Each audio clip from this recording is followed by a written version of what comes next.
सत गुर प्रसाद।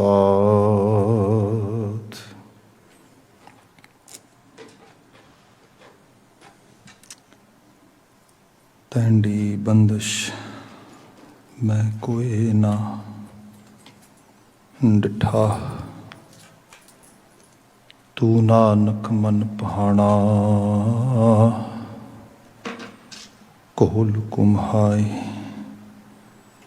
तिस मित्र विचोले, जय मिल कंत पछाणा। सतनाम वाहेगुरु साहिब जियो। राग सूही महला तीजा घर दसवां। एक ओंकार सतगुर प्रसाद। दुनिया ना साला जो मर वंजसी, लोका ना साला जो मर खाक थी। दुनिया ना साला जो मर वंजसी, लोका ना साला जो मर खाक थी। वाह मेरे साहिबा वाह, गुरमुख सदा सलाहिए, सच्चा वे परवाह रहाओ। महापुरखां का बोलना होवे कितै परथाए, वे अमृत परे भरपूर हैं, होना तिल ना तमाए। गुणकारी गुण संग्रह अवरा उपदेशन, से वड भागी जे ओना मिल रहे। अन दिन नाम लयन, देसी रिज़्क संभाह, जिन्यो पाई मेदनी।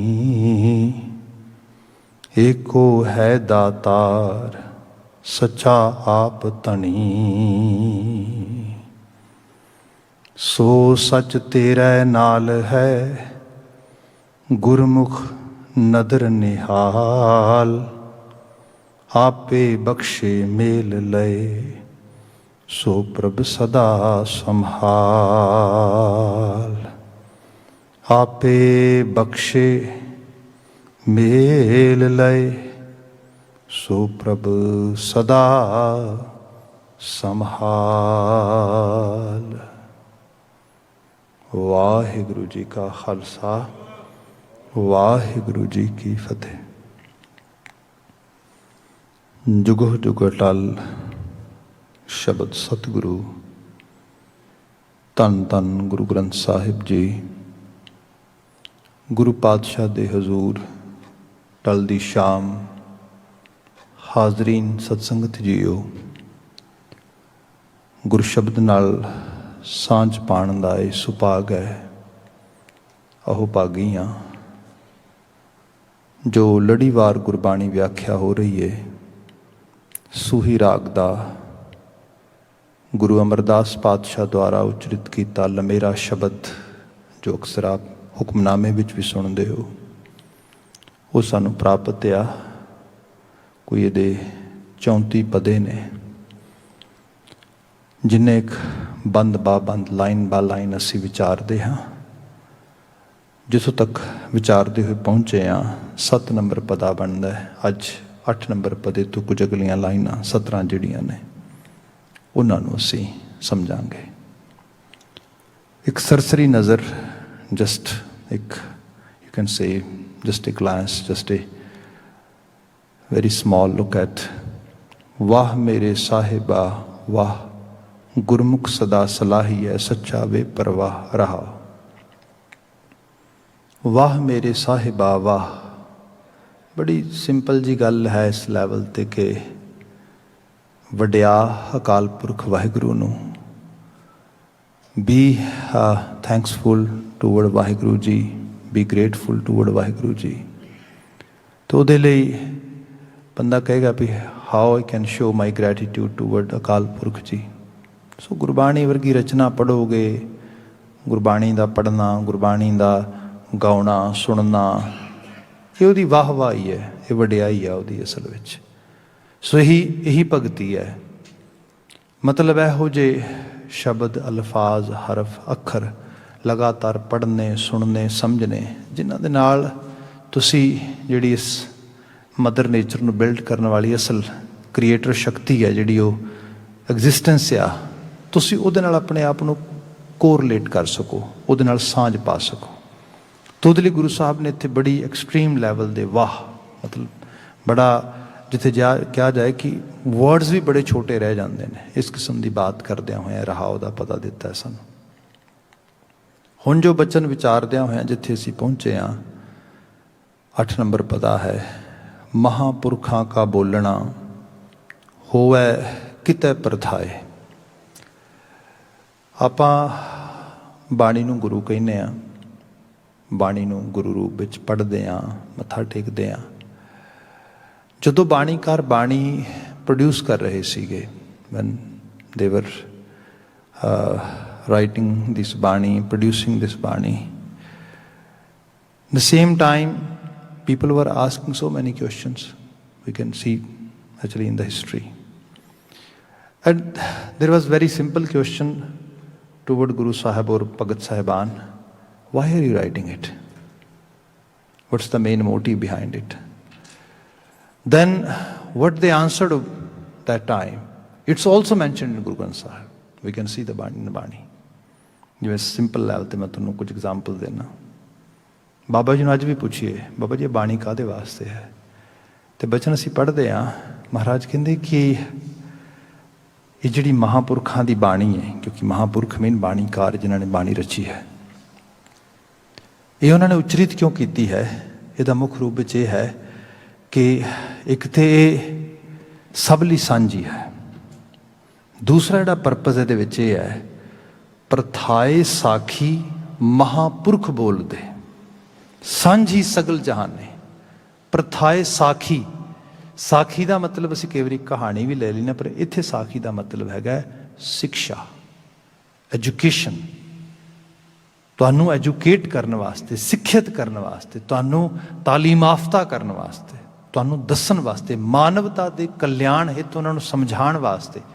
प्रथाए साखी महापुरख बोल दे, महापुरख इस करके बोले ताकि असी सारे समझ सकीए, सिख सकीए, जान सकीए। साडी इस किस्म की लोड़ पूरी करती है।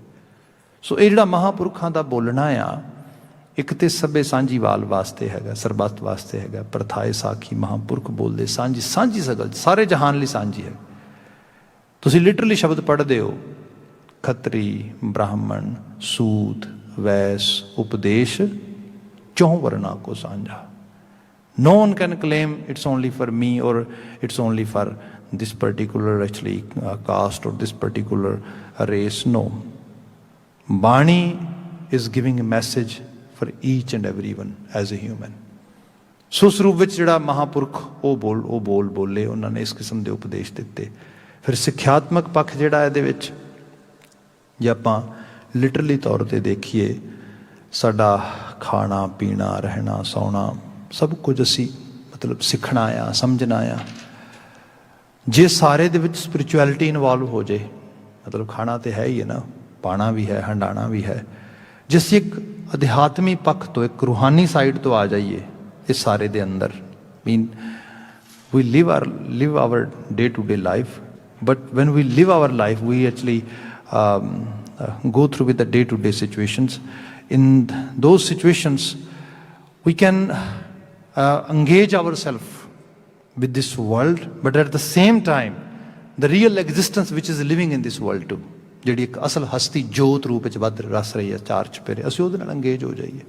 जिवें गुरु बाबा जी ने कहा, ये संसार रब ने बनाया तो रब सारिਆਂ 'ਚ वसदा हैगा। ਹੁਣ ਆਪਾਂ ਜਿਵੇਂ ਆਪਣੇ ਸਰੀਰ ਨੂੰ ਹੀ ਸਾਂਭਣਾ ਹੈਗਾ, ਸਰੀਰ ਦੀ ਕੇਅਰ ਕਰਨੀ ਹੈਗੀ ਹੈ। ਅਤੇ ਇੱਕ ਤਾਂ ਇਹ ਹੈਗਾ ਕਿ ਬੜੇ ਮੀਨ ਹੋ ਕੇ ਅਤੇ ਜਸਟ ਆਪਣੇ ਆਪ ਨੂੰ ਉਸ ਲੈਵਲ 'ਤੇ ਲੈ ਆਈਏ, ਕਿਉਂਕਿ ਮੈਂ ਸੈਲਫਿਸ਼ ਹੋ ਕੇ ਆਪਣੀ ਕੇਅਰ ਕਰਾਂਗਾ ਉਸ ਤਰੀਕੇ ਨਾਲ। ਇੱਕ ਇਹ ਸਮਝ ਕੇ ਮੈਂ ਕੇਅਰ ਕਰਾਂ ਕਿ ਮੈਨੂੰ ਰੱਬ ਜੀ ਦਾ ਇਹ ਗਿਫਟ ਆ, ਇਹ ਮੈਨੂੰ ਰੱਬ ਜੀ ਨੇ ਜੋਤ ਪਾ ਕੇ ਜੀਵਨ ਦਿੱਤਾ ਹੈ, ਮੈਂ ਇਹਦੀ ਸੰਭਾਲ ਕਰਨੀ ਹੈ। ਹੁਣ ਇਹਦੇ ਵਿੱਚ ਥੋੜ੍ਹਾ ਜਿਹਾ, ਹਾਲਾਂਕਿ ਉਹੀ ਕੰਮਕਾਰ ਕਰਨਾ, ਉਹੀ ਸਭ ਕੁਝ ਕਰਨਾ ਹੈ ਤੁਸੀਂ, ਪਰ ਫਰਕ ਪੈ ਗਿਆ ਹੁਣ। ਅਤੇ ਇਹ ਫਰਕ ਕਿਸ ਤਰੀਕੇ ਨਾਲ ਤੁਹਾਨੂੰ ਕਿਸੇ ਪੋਜ਼ੀਟਿਵਿਟੀ ਨਾਲ ਅੰਗੇਜ ਕਰੇਗਾ ਜਾਂ ਤੁਹਾਨੂੰ ਉਸ ਪਲੈਜਰਫੁਲ ਲੈਵਲ 'ਤੇ ਲੈ ਕੇ ਜਾਏਗਾ। ਸਪੋਜ਼ ਕਰੋ ਬੰਦੇ ਨੂੰ ਡਾਕਟਰ ਕਹਿੰਦਾ ਤੂੰ ਐਕਸਰਸਾਈਜ਼ ਕਰਿਆ ਕਰ, ਅਤੇ ਬੰਦਾ ਕਹਿੰਦਾ ਵੀ ਵਾਏ। ਜਦੋਂ ਇਹ ਪਤਾ ਲੱਗੇ ਵੀ ਇਹ ਰੱਬ ਜੀ ਦਾ ਤੋਹਫਾ ਆ, ਅਤੇ ਇਸ ਤੋਹਫੇ ਨੂੰ ਤੂੰ ਖਰਾਬ ਕਰ ਰਿਹਾ ਸਿਰਫ ਇਸ ਕਰਕੇ ਕਿਉਂਕਿ ਤੇਰੀ ਲੇਜ਼ੀਨੈਸ, ਤੇਰੀਆਂ just ਫਿਊ habits which you actually just make as a choice, and due to those reasons you are playing with this actually ਜਿਹੜਾ ਆਰਟੀਕਲ ਤੈਨੂੰ ਮਿਲਿਆ, ਜਿਹੜੀ ਤੈਨੂੰ ਚੀਜ਼ ਮਿਲੀ ਹੈ, ਇਹਦੇ ਨਾਲ ਤੂੰ ਪਲੇ ਕਰ ਰਿਹਾ ਹੈਗਾ। That's not good. ਇੱਥੋਂ ਫਿਰ ਆਦਤ ਬਦਲੇਗੀ, ਇੱਥੋਂ ਫਿਰ ਚੀਜ਼ ਬਦਲੇਗੀ। ਇਹ ਰੂਹਾਨੀਅਤ ਆ। ਰੂਹਾਨੀਅਤ ਸੁੱਖ ਦਿੰਦੀ ਹੈ, ਰੂਹਾਨੀਅਤ ਖੁਸ਼ੀ ਦਿੰਦੀ ਹੈ, ਪਰ ਇਹ ਸੁੱਖ ਅਤੇ ਖੁਸ਼ੀ ਇੱਕ ਐਕਟ ਵਿੱਚੋਂ ਨਿਕਲਦਾ, ਜਿਹੜਾ ਐਕਟ ਰੱਬ ਦੇ ਭੈ ਵਿੱਚ ਆਉਂਦਾ ਹੈ। ਜਿਹੜੇ ਮਹਾਂਪੁਰਖ ਸੀਗੇ ਉਹਨਾਂ ਨੇ ਸਾਨੂੰ ਇਹ ਸਿੱਖਿਆ ਦਿੱਤੀ। ਉਹਨਾਂ ਨੇ ਕਿਹਾ ਇਸ ਸਰੀਰ ਨਾਲ ਗੱਲ ਕਰਿਆ ਕਰ। ਆਨੰਦ ਸਾਹਿਬ ਪੜ੍ਹਦੇ ਹੋ ਨਾ, ਆਨੰਦ ਸਾਹਿਬ ਦੀ ਬਾਣੀ ਦੇ ਵਿੱਚ ਗੁਰੂ ਅਮਰਦਾਸ ਸਾਹਿਬ ਆਨੰਦ ਸਿਖਾਉਂਦੇ ਨੇ, ਅਤੇ ਉਸ ਆਨੰਦ ਵਿੱਚ ਕਿਹੜੀ ਗੱਲ ਹੋ ਰਹੀ ਹੈ? ਇਹ ਸਰੀਰਾ ਮੇਰਿਆ ਇਸ ਜਗ ਮੈਂ ਆਏ ਕਹਿ, ਕਿਆ ਤੁਧ ਕਰਮ ਕਮਾਇਆ, ਜਿਨ ਹਰ ਤੇਰਾ ਰਚਨ ਰਚਿਆ, ਸੋ ਹਰ ਮਨ ਨਾ ਵਸਾਇਆ। ਕਿਆ ਕਮਾਲ ਹੈ ਤੇਰੇ ਵਾਲੀ। ਤੂੰ ਉਸੇ ਅਕਾਲ ਪੁਰਖ ਵਾਹਿਗੁਰੂ ਦੇ ਭੈ ਨੂੰ, ਉਹਦੇ ਅਹਿਸਾਸ ਨੂੰ, ਉਹਨੂੰ ਤੂੰ ਵਸਾਰ ਦਿੱਤਾ ਹੈਗਾ। ਫਿਰ ਇਕੱਲਾ ਉਹ ਨਹੀਂ, ਆਪਣੇ ਨੇਤਰ ਨੂੰ, ਆਪਣੇ ਆਪ ਨਾਲ ਕਮਿਊਨੀਕੇਸ਼ਨ ਆ। ਅੱਜ ਸਾਨੂੰ ਇਹ ਕਿਹਾ ਜਾਂਦਾ ਆ ਵੀ ਆਪਣੇ ਆਪ ਨਾਲ ਗੱਲ ਕਰੋ, ਆਪਣੇ ਆਪ ਨਾਲ ਬਾਤ ਪਾਓ। ਈਵਨ ਆਪਣੇ ਹੱਥਾਂ, ਪੈਰਾਂ, ਅੱਖਾਂ, ਮੂੰਹ, ਨੱਕ, ਕੰਨ, ਸਾਰੇ ਇਹਨਾਂ ਨੂੰ ਇੱਕ ਤਰ੍ਹਾਂ ਨਾਲ ਇੱਕ ਪਰਿਵਾਰ ਦੀ ਤਰ੍ਹਾਂ ਸਮਝੋ। ਗੁਰਬਾਣੀ ਇਹੀ ਤਾਂ ਕਹਿ ਰਹੀ ਹੈ ਵਾਰ-ਵਾਰ। ਗੁਰੂ ਅਮਰਦਾਸ ਸਾਹਿਬ ਜਦੋਂ ਇਹ ਕਹਿੰਦੇ ਹੈਗੇ ਨੇ, ਆਪਣੀ ਅੱਖਾਂ ਨੂੰ ਕਿਆ ਕਰ, ਇਹ ਨੇਤਰੋ ਮੇਰਿਓ ਹਰ ਤੁਮ ਮੈਂ ਜੋਤ ਤਰੀ। ਹਰੀ ਨੇ ਤੁਹਾਡੇ 'ਚ ਵੇਖਣ ਦੀ ਤਾਬ ਰੱਖੀ ਹੈ, ਅਤੇ ਕਿਉਂ ਨਹੀਂ ਤੁਸੀਂ ਇਸ ਵੇਖਣ ਦੀ ਤਾਬ ਦੇ ਨਾਲ ਉਹਦੀ ਰਚਨਾ 'ਚ ਉਹਦੀ ਜੋਤ ਵੇਖਦੇ? ਇਹਨਾਂ ਅੱਖਾਂ ਦੇ ਨਾਲ TV ਵੇਖੀ ਜਾ ਰਿਹਾ, ਹੋਰ ਸਕਰੀਨਸ ਦੇਖੀ ਜਾ ਰਿਹਾ। ਬੰਦਾ ਆਪਣੇ ਆਪ ਨਾਲ ਗੱਲ ਕਰੇ ਵੀ ਉਹ, ਇਹਨੂੰ ਬਾਣੀ ਨੇ ਕਿਹਾ ਨਾ ਵੀ ਜਿਹੜਾ ਅੱਖੀਂ ਵੇਖ ਨਾ ਰੱਜੀਆਂ ਬਹੁ ਰੰਗ ਤਮਾਸ਼ੇ। ਤੁਸੀਂ ਇਹਨਾਂ ਨਾਲ ਸਾਰੀ ਉਮਰ ਰੰਗ ਤਮਾਸ਼ੇ ਵੇਖਦੇ ਰਹੋ। ਤੁਸੀਂ ਸਵੇਰ ਤੋਂ ਲੈ ਕੇ ਸ਼ਾਮ ਤੱਕ ਸਕਰੀਨ ਦੇਖੀ ਜਾਓ ਅਤੇ ਉਹਦੇ 'ਚ ਵੱਖਰੇ ਵੱਖਰੇ ਅੱਜ ਕੱਲ੍ਹ ਤੇ ਨੈਟਫਲਿਕਸ ਤੋਂ ਲੈ ਕੇ ਤੇ you have kind of ocean in actually in this technology world. ਤੁਸੀਂ ਕਹੋ ਇੱਕ ਦਿਨ ਅੱਖਾਂ ਇਹ ਕਹਿਣ ਵੀ yes now is over, we are done, ਕਦੀ ਵੀ ਨਹੀਂ ਕਹਿਣਗੀਆਂ। ਇਹ ਤੁਹਾਨੂੰ ਹੀ ਆਪਣੇ ਆਪ 'ਤੇ ਸੈਲਫ ਕੰਟਰੋਲ ਲਗਾਉਣਾ ਪਏਗਾ। ਇਸ ਲਈ ਗੱਲ ਕਰੋ ਇਹਦੇ ਨਾਲ। ਫਿਰ ਜੇ ਸਪੋਜ਼ ਕਰੋ ਇਹਨਾਂ ਅੱਖਾਂ ਦੇ ਜ਼ਰੀਏ ਬਾਣੀ, ਅੱਖਾਂ ਦਾ ਹੀ ਮਸਾਇਲ ਆ, ਪੜ੍ਹਨਾ ਆ ਤੁਸੀਂ। ਗੁਟਕਾ ਸਾਹਿਬ ਦੇ ਅੱਖਰ ਪੜ੍ਹਨੇ ਨੇ, ਪੋਥੀਆਂ ਦੇ ਅੱਖਰ ਪੜ੍ਹਨੇ ਨੇ। ਜੇ ਇਸ ਲੈਵਲ 'ਤੇ ਆਪਣੇ ਆਪ ਇਹੀ ਸਿੱਖਿਆ ਆ ਸਾਰੀ। ਅੱਜ ਗੱਲ ਕੀਤੀ ਜਾ ਰਹੀ ਵੈਸਟਰਨ ਵਰਲਡ 'ਚ ਅਸੀਂ ਬੈਠੇ ਹਾਂ। ਵੈਸਟਰਨ ਵਰਲਡ ਦੇ ਵਿੱਚ ਸਭ ਤੋਂ ਵੱਧ ਕਿਹੜੀ ਚੀਜ਼ ਹੈ ਜਿਹੜੀ ਇੱਥੇ ਦੀ ਗਲੋਰੀ ਹੈ? People might say, yeah, there are actually big roads, big buildings, big companies, big opportunities, all these things. But why it's happening? Due to education. ਤੁਸੀਂ ਦੇਖੋ ਇੱਕ ਕਲਚਰ ਬਿਲਡ ਹੋਇਆ ਕਿਤਾਬਾਂ ਪੜ੍ਹਨ ਦਾ, ਕਲਚਰ ਬਿਲਡ ਹੋਇਆ ਅੱਖਰ ਪੜ੍ਹਨ ਦਾ, ਕਲਚਰ ਬਿਲਡ ਹੋਇਆ। ਮੈਂ ਦੇਖਦਾ ਜਿਨ੍ਹਾਂ ਸਮਾਜਾਂ ਦੇ ਵਿੱਚ ਜਿਹੜਾ ਉਹਨਾਂ ਦਾ ਲੀਜਰ ਟਾਈਮ ਆ, ਜਦੋਂ ਰੀਡਿੰਗ ਨਾਲ ਐਸੋਸੀਏਟ ਹੋ ਜਾਂਦਾ ਆ, ਸਮਾਜ ਬਦਲ ਜਾਂਦਾ ਆ। ਮੇਰੇ ਇੱਕ ਜਾਣਨ ਵਾਲੇ ਸੱਜਣ ਹੈਗੇ ਨੇ ਬੜੇ ਪਿਆਰੇ, ਉਹਨਾਂ ਨੇ ਇੱਕ ਬੱਚਾ ਅਡੋਪਟ ਕੀਤਾ। ਜਦੋਂ ਛੋਟਾ ਬੱਚਾ ਅਡੋਪਟ ਕਰਦੇ ਡੈਫੀਨੇਟਲੀ ਪਰਿਵਾਰ ਦੀਆਂ ਵੈਲਿਊਜ਼ ਕਿਤੇ ਨਾ ਕਿਤੇ ਉਹ ਉਸ ਤਰੀਕੇ ਨਾਲ ਉਹਦੇ 'ਚ ਕਾਰਵ ਹੋ ਜਾਂਦੀਆਂ, ਉਹ ਅੰਗੇਜ ਹੋ ਜਾਂਦਾ। ਬੱਚਾ ਥੋੜ੍ਹਾ ਵੱਡਾ ਸੀਗਾ ਅਤੇ ਉਹ ਫੈਮਿਲੀ ਵੈਲਿਊਜ਼ ਕੁਝ ਹੋਰ ਨੇ, ਉਹ ਡਿਫਰੈਂਟ ਇਨਵਾਇਰਮੈਂਟ 'ਚੋਂ ਆ ਰਿਹਾ, ਬੜੇ ਡਿਸਟਰਬ ਇਨਵਾਇਰਮੈਂਟ 'ਚ। They are note having good time. Ultimately ਗੱਲ ਇਹ ਹੋ ਗਈ ਕਿ ਬੱਚਾ ਕਹਿੰਦਾ ਕਿ ਮੈਂ ਤਾਂ ਨਹੀਂ ਸਕੂਲ ਜਾਣਾ, I don't want to study. School ਤੇ ਜਾਣਾ ਪਏਗਾ। ਉਹ ਸਕੂਲ 'ਚ ਸਕੂਲ ਦੇ ਅਕੋਰਡਿੰਗਲੀ, ਸਕੂਲ ਦੀ ਐਕਸਪੈਕਟੇਸ਼ਨ ਦੇ ਅਕੋਰਡਿੰਗਲੀ ਮੀਟ ਨਹੀਂ ਕਰਦਾ। ਉਹਨੇ ਕਿਹਾ okay this person is not for academic level, so let's send him any other school, ਦੂਜੇ ਸਕੂਲ 'ਚ ਭੇਜ ਦਿਓ। ਸਕੂਲ ਬਦਲ ਦਿੱਤਾ। ਹੁਣ ਸਕੂਲ ਬਦਲਤਾ, ਉੱਥੇ ਜਾ ਕੇ ਹੁਣ ਜਸਟ ਉਹ ਜਿਹੜਾ ਹੈਗਾ ਪਲੇ ਕਰਕੇ ਆ ਜਾਂਦਾ ਹੈ। ਹੁਣ ਠੀਕ ਹੈ, ਮਾਂ ਬਾਪ ਨੂੰ ਲੱਗਾ that's not good. He is an ordinary individual. Just his behavior is actually has overtaken him, and he is not able to see in black and white everything because some of actually his past experiences. So what to do? उन्होंने की किया कि father ने थोड़ा harsh step लिया, harsh step in a sense. उन्होंने क्या किया जाए कि वट आर योर गुडीज, मतलब किहड़ियां चीज़ां तो पसंद करदा, वो सारियां उन्हें नोट कीतियां। उन्हें कहा भी you can enjoy your goodies without any doubt, but the same time you have to pay what, you have to spend some time with me according to my choices. बच्चा कहता नो वे, कहता okay few your choices few my choices. किसी तरीके दे नाल एक जिहड़ा हैगा एक म्यूचुअल एग्रीमेंट होया, अंडरस्टैंडिंग हो गई। अंडरस्टैंडिंग ये हुई कि we both gonna buy books and both gonna read together. One book you and one book me. After reading that, once we finished our books, we are going to tell each other what is written in those books. So that is our main task. ਹੁਣ ਕੀ ਹੈ actual level ਤੇ ਬਾਪ ਹੁਣ ਕਰਦਾ ਉਹ ਸ਼ੁਰੂ 'ਚ ਤਾਂ ਬੜਾ ਔਖਾ ਹੋਇਆ।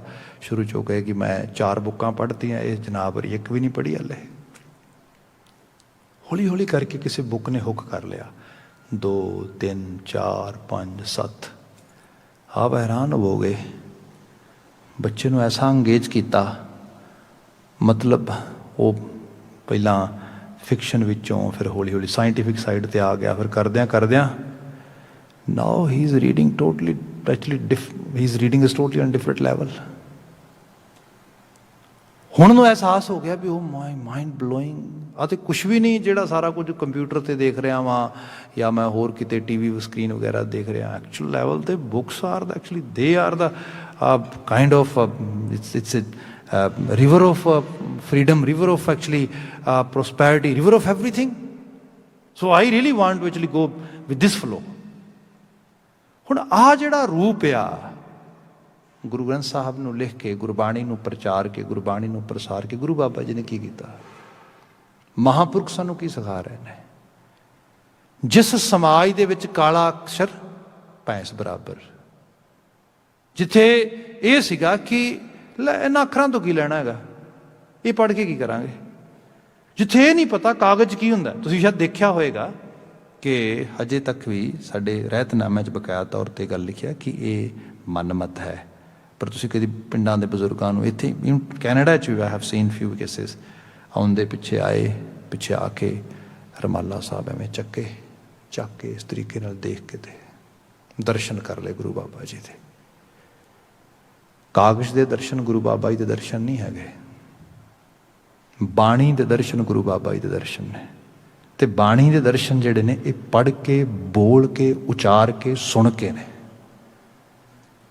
ਇਹ ਸਾਨੂੰ ਗੁਰੂ ਸਾਹਿਬ ਨੇ ਸਿਖਾਇਆ। ਪਰ ਰੀਜ਼ਨ ਕੀ ਹੈ? Why are they doing like this kind of activities ਵਿਚ ਆਰ ਆਵਰ ਰਹਿਤਨਾਮੇ ਸੇਇੰਗ ਇਟਸ ਮਨਮਤ। ਉਹਦਾ ਰੀਜ਼ਨ ਇਹ ਸੀਗਾ ਲੋਕਾਂ ਨੇ ਕਦੀ ਪੋਥੀ ਵੇਖੀ ਨਹੀਂ ਸੀਗੀ। ਕਿਤੇ ਕਿਸੇ ਨੇ ਕਹਿਣਾ ਫਲਾਣੀ ਥਗਾ ਤੇ ਨਾ ਗ੍ਰੰਥ ਸਾਹਿਬ ਨੇ ਪੋਥੀ ਆਈ ਹੈ, ਲੋਕਾਂ ਦੂਰੋਂ ਵੇਖਣਾ ਨਾ ਪੋਥੀ ਵੇਖੀਏ ਕਾਗਜ਼ ਹੁੰਦਾ ਕਿਵੇਂ ਦਾ ਆ, ਅੱਖਰ ਲਿਖਿਆ ਕਿਵੇਂ ਜਾਂਦਾ ਆ। ਮਹਾਂਪੁਰਖਾਂ ਨੇ ਬੋਲ ਕੇ ਦੱਸੇ, ਸਮਝਾਏ। ਫਿਰ ਉਹਨਾਂ ਬੋਲਾਂ ਨੂੰ ਕਿਹਾ ਲਿਖੋ, ਪੜ੍ਹੋ, ਸਮਝੋ, ਤਾਂ ਕਿ ਤੁਸੀਂ ਜ਼ਿੰਦਗੀ ਦੇ ਵਿੱਚ, ਕਿਉਂਕਿ ਰੌਸ਼ਨੀ ਜਿਹੜੀ ਹੈ, ਰੌਸ਼ਨ ਦਿਮਾਗ ਹੋਣ ਵਾਸਤੇ, ਜਿਹਨੂੰ ਮੈਂ ਇਨਲਾਈਟਮੈਂਟ ਕਹਿ ਰਿਹਾ ਆ, ਉਹ ਹੋਰ ਤਰੀਕੇ ਨਾਲ ਲਿਟ ਨਹੀਂ ਨਾ ਹੋਣੀ। ਦੀਵਾ ਤੇ ਹੋਰ ਕਿਵੇਂ ਨਹੀਂ ਬਲਣਾ। ਗੁਰੂ ਗ੍ਰੰਥ ਸਾਹਿਬ ਸ਼ਬਦਾਂ ਦੇ ਸ਼ਬਦ ਪਏ ਨੇ, ਤੁਸੀਂ ਸ਼ਬਦ ਕਈ ਵਾਰੀ ਪੜ੍ਹਿਆ ਹੋਣਾ ਹੈ। ਮਹਾਰਾਜ ਜ਼ਿਕਰ ਕਰਦੇ, ਦੇਖ ਬੰਦੇ ਜੇ ਤੂੰ ਅੰਦਰ ਦੀਵਾ ਬਾਲਣਾ ਨਾ, ਪੋਥੀ ਪੁਰਾਨ ਕਮਾਈ ਹੈ, ਪੌਵੱਟੀ ਯਤਨ ਪਾਈ ਹੈ, ਸੱਚ ਬੂਝਣ ਆਣ ਜਲਾਈ ਹੈ। ਇਹ ਤੇਲ ਦੀਵਾ ਇਉਂ ਜਲਾ कर चानन साहिब तो मिलै। पोथी पुराण कमाई है, कमाई करिया कर ਇਹਦੀ, पोथी कमा। ਹੁਣ पोथी ਦੀ कमाई की है? ਤੁਸੀਂ ਘਰ ਲੈ ਜਾਓ पोथी गुटका बुक कोई चीज़, कमाई की होएगी ਉਹਦੀ? ਉਹਨੂੰ कमाओ, पढ़ो, समझो, कुरेदो। सो ये है महापुरखों के बोल साडे वास्ते। जे मैं हिस्टरी च पढ़दा आ, हुण ते खैर माफ़ी मंगांगा, पैसा बहुत बड़ी ताकत रखता है। मतलब जिहड़ी माया है ना, ये बड़ी ताकत रखती है। जिवें असी साखियां पढ़ते हैं इतिहास विचों, कुछ बहादुर शाह गुरु गोबिंद सिंह साहब नाल हम रकाब सीगा नांदेड़ विखे, तो क्योंकि उदों तक गुरु गोबिंद सिंह साहब दे नाल गुरु गोबिंद सिंह साहब नूं कह रहे थे भी राजे का काम न्याय करना हुंदा है, जस्टिस जिहड़ा आ इस तो बिना समाज सोसाइटियां नहीं चलदियां। सो वो कह रहे भी हाँ गद्दी गुरु गोबिंद सिंह साहब के सिखां की मदद नाल मिली सी उन्होंने। सो उस समय दे विच बात पा रहा, तो उदों बहुत सारिया जगह तो सोचदा मैं, क्योंकि वो पढ़िया लिखिया भी सीगा, शहजादा भी सीगा, राजे का पुत्र सीगा, आप भी राजा होण, मतलब बड़ा। तो उन्हें सोचा गुरु गोबिंद सिंह साहब नूं, मतलब जो बंदा इन्ना क्लोज आ, मैं कोई टेस्ट भी करा देखा भी वाकई च ये रूहानी हस्ती है उस लैवल पर। तो उन्हें बहुत सारे सवाल जवाब किए गुरु गोबिंद सिंह साहब नाल। गुरु गोबिंद सिंह साहब नूं उन्हें कोई पूछा सीगा करामात की हुंदी है? गुरु साहब ने क्या, बादशाह हिंद करामातां कई तरह दियां हुंदियां ने, कुछ विखाईए तेनों? वो कहता हाँ ये तो गल बन गई, तुसीं मौजा करो कोई। उन्होंने सोचा क्योंकि जिवें उन्होंने पीर फकीर करते सी, क्या हो जा गुरु साहब की हस्ती, गुरु साहब का एक कहना ही मौजा है। You know, if you are enjoying this kind of personality by sitting nearby, by actually just watching, by listening, what else you want? पर जिन्हों पता होए ना, जिन्हों एहसास होए, जिवें भाई नंद लाल जी जो गुरु गोबिंद सिंह साहब जी के कोल होंदे ने, तो गुरु गोबिंद सिंह साहब के कोल कोई सिख कहिंदे ने भाई नंद लाल नूं, भाई नंद लाल तेरी गल ते गुरु साहब बड़ी मन लैंदे ने, तू तो जो चाहे मंग ले, जो चाहे। वो कहंदा ओए मंगे वो जिहड़ा कमला होए, वो तो जिन्होंने बाणी कहते ना अणमंगिया दान देवना, वो मैं मंगांगा, मैं तो कोई छोटा मंग लांगा, जो गुरु दे रहा। कहंदे की दे रहा गुरु? तुसीं उहदी गज़ल दे शेर कदी पढ़े होणगे कि जिस जिक्र करदा है, दीन दुनिया दरक मंदे आप पूरी रुखसार मां, हर दो आलम कीमते यकतार मुए यार मां। दीन दुनिया दरक मंदे आप पूरी रुखसार मां, रुखसार चेहरे नूं कहा जांदा। कहंदा जदों मैं गुरु साहब का चेहरा तकदा, इन्नी क्लोज, इन्ना नेड़े बैठ के जो मैनूं गुरु साहब के दीदार हुंदे ने, मैनूं दीन दुनिया की हर दौलत मिल जाती। What else I want? दीन दुनिया दरक मंदे आ पूरी रुखसार मां, हर दो आलम कीमते यकतार मुए यार मां। यकतार मुए, मुए मुबारक शरीर के छोटे ਜਿਹੇ रोम नूं कहा जाता है। गुरु गोबिंद सिंह साहब वो हस्ती है, कहा गया दो जहाना की दौलत पैसा सरमाया एक तक्कड़ च पा दईए ना, तो दूजी तक्कड़ दे गुरु गोबिंद सिंह साहब का एक रोम पा दईए, वो रोम उस तो किते भारा है, उस दो जहाना की दौलत तो। जिस गुरु गोबिंद सिंह साहब दे मैं इस तरीके नाल कोल बैठ के दीदार पा रहा हाँ, मेरे होर इस तो बाद मैं की मंगांगा? ये है देखो, किते कर्म हुंदा है, किते ऐसियां हस्तियां पुत्रां दे दानी नूं कोई कोलों निहारदा होए अखां नाल। मैं सोचदा उस समय च जाके बंदा सोचे, बंदे दे वैसे ही रोंगटे खड़े हो जांदे ने। ओहो हो नंद लाल तू किस रंग च रंगिया होएगा, जिन्होंने इन्नी कोलों देखा गुरु गोबिंद सिंह साहब ने, इन्नी कोलों जिहड़ा है उस रूप च माणिया। खैर जो तो बात हुई बहादुर शाह कहता है हाँ मुआवजा दिखा दो कोई। गुरु गोबिंद सिंह साहब मुस्कुराए, मुस्कुरा के महाराज ने इशारा किया। भाई दया सिंह जी ने एक मोर कढ़ी, तो मोर कढ़ के अपने एक नेड़ले सिख नूं दित्ती। तैनूं क्या नाल बाजार लगा आ, क्योंकि जिथे वड्डे काफले जाते सन, आम रेहड़ियां बाजारां वाले आ जाते सी कोल आले दुआले समान बेचण वास्ते। फड़ियाँ वगैरह ला के उतों कुछ समान खरीद के लिया, फलां चीज़ कहती, हो गया तो वापस आ गया। कहता जी एक्चुअली उन्हें रेहड़ी वाले ने, फड़ी वाले ने ये सिक्का लिया नहीं, सिक्का नहीं लिया।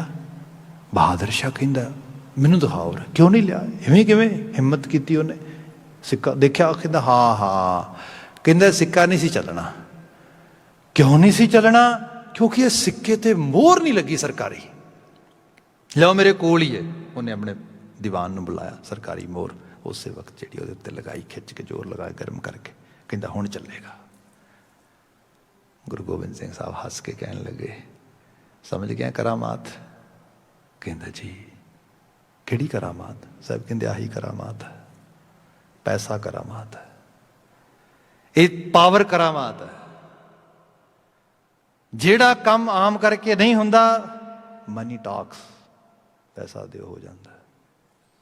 तो ही देखते हो कल बहुत लंबी, मैं सिर्फ एक एग्जाम्पल दे रहा सी इतों, अदरवाइज उस पासे लै जाता। उन्हें फिर क्या महाराज बस यही करामात? साहब कहते नहीं, इस तो एडी करामात भी है। हो की है? साहब कहते जो काम ये नहीं ना होंदा। शमशीर गुरु साहब ने अपने रखी सी पट्टां दे उत्ते, साहब ने कढ़ के, श्री साहब इस तरह कढ़ के थोड़ी बार, कहते ये हो जाता। एक्चुअल लैवल ते संसार समाज जिहड़ा है, तुसीं देखो अमेरिका लीडर है इन्ने सालों तो, क्यों? अदरवाइज होर लीडरशिप काहदी है? सो ये चीज़ां जिहड़ियां ने, पर इहदे नाल जिहड़ी मैं मौलिक रूप में बात कह रहा सीगा, साडे कोल सरमाया आया पिछले कुछ समय कम्यूनिटी दे विच। सरमाए दे नाल सोझी होनी बड़ी जरूरी है, नहीं तो सरमाया जिन्होंने साहब ने कहा ना भी धन जोबन दोए वैरी होए जिन्नी रखे रंग लाए, ये किसी होर रंग च लै जाते हैं बंदे नूं। साडी बाइंग एबिलिटी वधी, सरमाया वधिया, माफ़ी मंगांगा मैं। साडे उत्थे गुरुद्वारियां दे विच इंडिया दे तुसीं देखोगे इक्को ही चीज़ बस, संगे मरमर, संगे मरमर, संगे मरमर। ਅਤੇ बहुत सारे बड़े इतिहासक स्थान ਜਿਹੜੇ क्लासिकल ਸੀਗੇ वो अपनी ਅੱਖਾਂ ਨਾਲ ਟੁੱਟਦੇ ਦੇਖੇ। ਕਈਆਂ ਦੀ ਵਿਰੋਧਤਾ ਵੀ ਕੀਤੀ ਵੀ ਐਵੇਂ ਨਾ ਕਰੋ, ਵਾਸਤਾ ਰੱਬ ਦਾ ਆ। ਕੋਈ ਬਿਲਡਿੰਗ ਬਣਾਉਣੀ ਸਾਈਡ ਤੇ ਵੱਖਰੀ ਬਣਾ ਲਓ, ਇਹਨੂੰ ਇਸ ਤਰੀਕੇ ਨਾਲ ਪ੍ਰੀਜ਼ਰਵ ਕਰੋ। ਪਰ ਹੁਣ ਕਿਉਂਕਿ ਨਵਾਂ ਨਵਾਂ ਪੈਸਾ ਆਇਆ ਤੇ ਹੂ ਕੇਅਰ। ਖੈਰ ਤੁਸੀਂ ਦਮਦਮਾ ਸਾਹਿਬ ਜਾਂਦੇ ਹੋ, ਗੁਰੂ ਕੀ ਕਾਸ਼ੀ, ਉੱਥੇ ਜਿਹੜਾ ਗੁਰਦੁਆਰਾ ਸਾਹਿਬ ਹੈਗਾ ਜਿਹੜੇ ਕਲਮ ਵਾਲਾ, ਤੇ ਉੱਥੇ ਹੁੰਦਾ ਸੀਗਾ, ਮੈਂ ਤੇ ਕੁਝ ਟ੍ਰੈਡੀਸ਼ਨਸ ਵਿੱਚੋਂ ਸੁਣਿਆ ਆ ਕਿ ਮਿੱਟੀ ਦੇ ਥੱਲੇ ਗੱਚ ਪਿਆ ਹੁੰਦਾ ਸੀ, ਗਾਚੀ, ਜਿਹਨੂੰ ਅਸੀਂ ਕਹਿ ਲਓ ਕਿ ਕਾਈਂਡ ਆਫ ਸੀਮੈਂਟਡ ਫਲੋਰ ਹੋਏ, ਚੂਨਾ ਵਗੈਰਾ ਪਿਆ ਹੋਏ, ਤੇ ਉਹਦੇ ਉੱਤੇ ਰੇਤਾ ਸੁਆਹ ਇਹ ਪਈ ਹੁੰਦੀ ਸੀ। ਰੀਠੇ ਲੈ ਕੇ, ਰੀਠੇ ਜਿਹੜੇ ਹੁੰਦੇ ਸੀਗੇ, ਇੱਕ ਫਲ ਜਿਹਾ ਹੁੰਦਾ ਇਸ ਤਰੀਕੇ ਦੇ ਨਾਲ, ਤੇ ਉਹਦੇ ਨਾਲ ਅੱਖਰ ਲਿਖਿਆ ਕਰ ਰਹੇ ਸੀ। ਮਤਲਬ ਪੱਟੀ ਜਿਹੜੀ ਹੈ, ਪੱਟੀ ਦੀ ਬਾਣੀ ਗੁਰੂ ਗ੍ਰੰਥ ਸਾਹਿਬ 'ਚ ਪੜ੍ਹਦੇ ਹੋ, ਲੱਕੜ ਦਾ ਫੱਟਾ ਜਿਹਨੂੰ ਪੋਚ ਕੇ ਗਾਚੀ ਦੇ ਨਾਲ ਉਹਦੇ ਉੱਤੇ ਲਿਖਿਆ ਜਾਂਦਾ ਸੀਗਾ।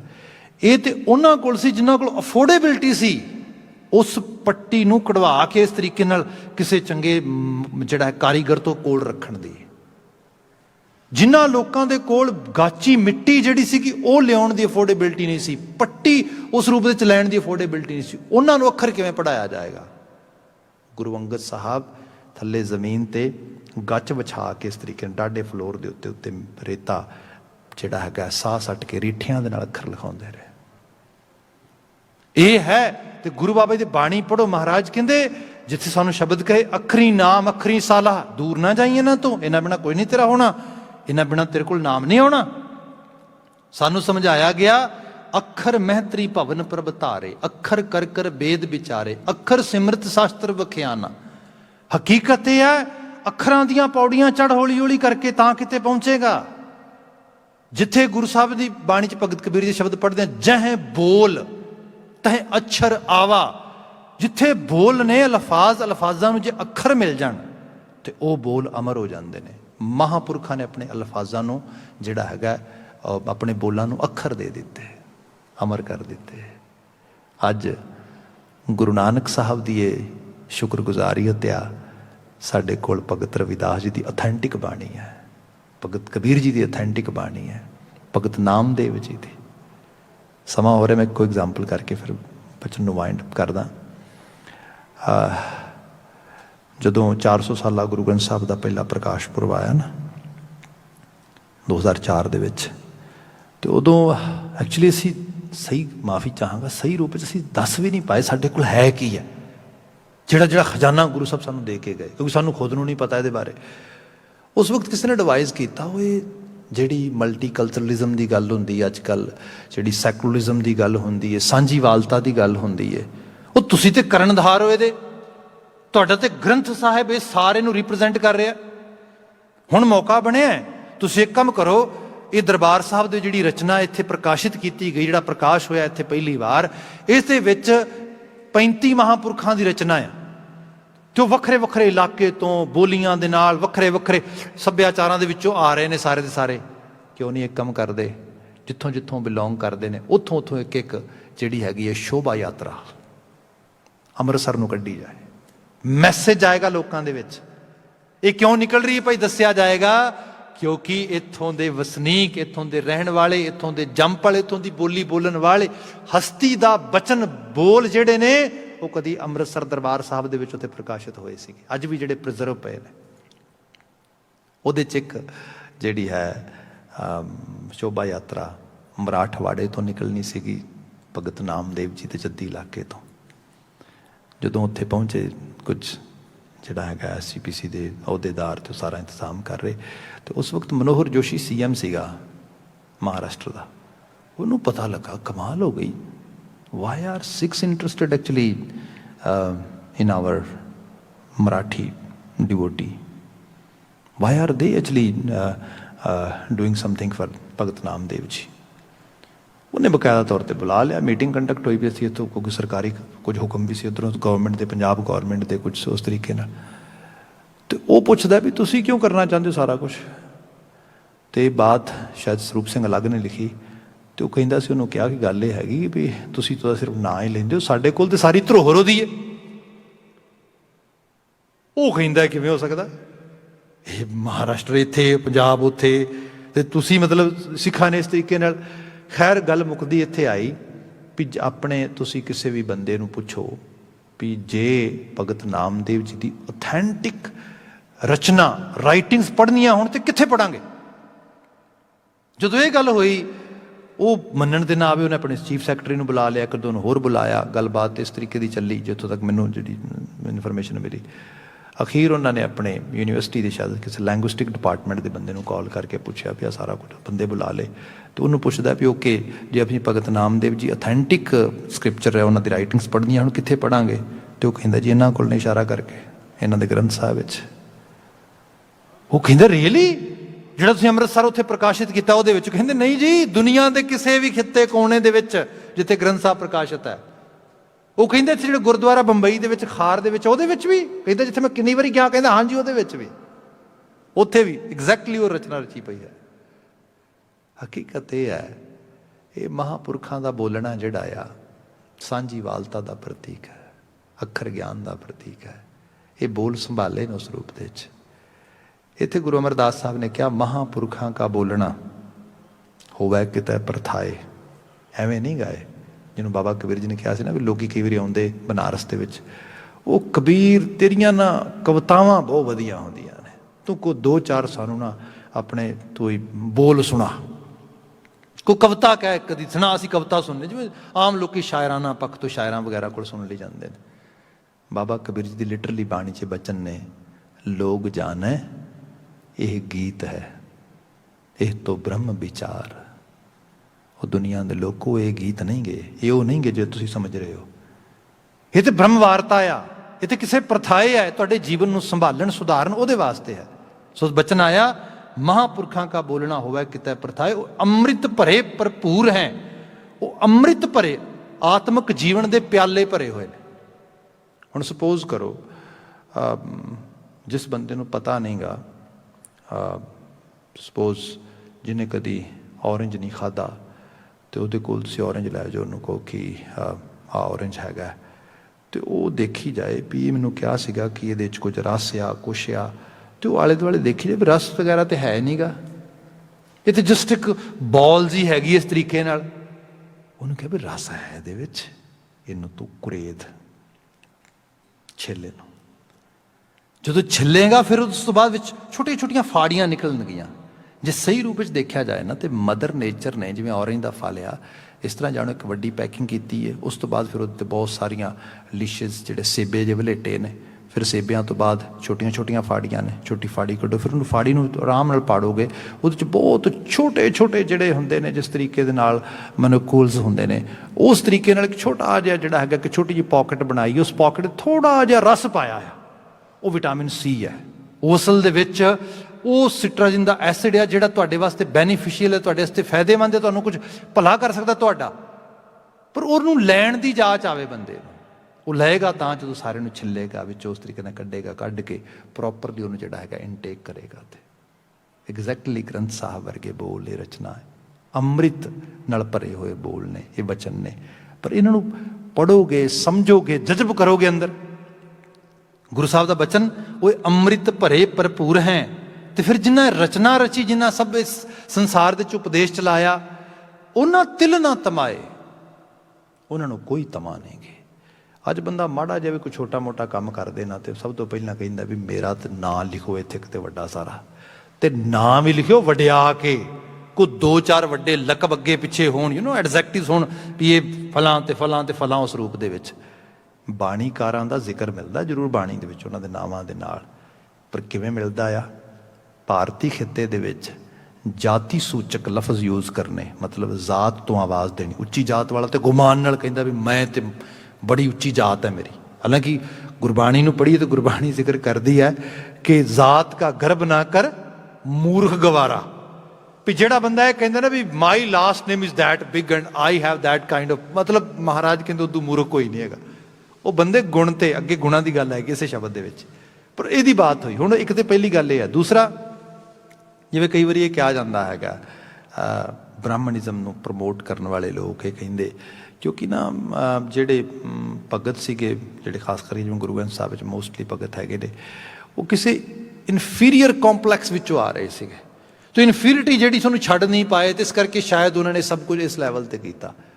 ਭਾਈ ਸੱਚ ਇਹ ਹੈ, they were not at all in any kind of inferior actually impression or complex. No, they were totally out of it. ਉਹ ਤੇ ਬਲਕਿ ਦੁਨੀਆ ਨੂੰ ਐਜੂਕੇਟ ਕਰਦੇ ਕਿ ਇਹ ਸਾਰੀ ਧਾਰਾ ਦੇ ਵਿੱਚ ਨਾ ਕੋਈ ਉੱਚਾ ਨਾ ਕੋਈ ਨੀਵਾਂ, ਮਨੁੱਖ ਤੇ ਕਰਮ ਤੇ ਖੜਾ ਆ। ਬਾਕੀ ਬਾਤ ਰਹੀ ਕਿ ਪੰਡਿਆ ਜਿਹੜਾ ਪੁਜਾਰੀ ਆ, ਜਿਹੜਾ ਸਮਾਜ ਦਾ ਉੱਚਾ ਵਰਗ ਆ, ਖਾਸ ਕਰਕੇ ਉੱਚੀ ਜਾਤ ਵਾਲਾ ਜਿਹਦੇ ਕੋਲ ਸਾਰੇ ਰਿਸੋਰਸਿਸ ਹੈਗੇ ਨੇ, ਉਹ ਸਾਨੂੰ ਇਸ ਤਰੀਕੇ ਨਾਲ ਮਜ਼ਾਕ ਉਡਾਉਂਦਾ ਹੈ। ਬਾਬਾ ਕਬੀਰ ਜੀ ਦਾ ਸ਼ਬਦ ਪੜ੍ਹਦੇ ਹਾਂ, ਕਬੀਰ ਮੇਰੀ ਜਾਤ ਕੋ ਸਭ ਕੋ ਹੱਸਣਾ ਹਾਰ।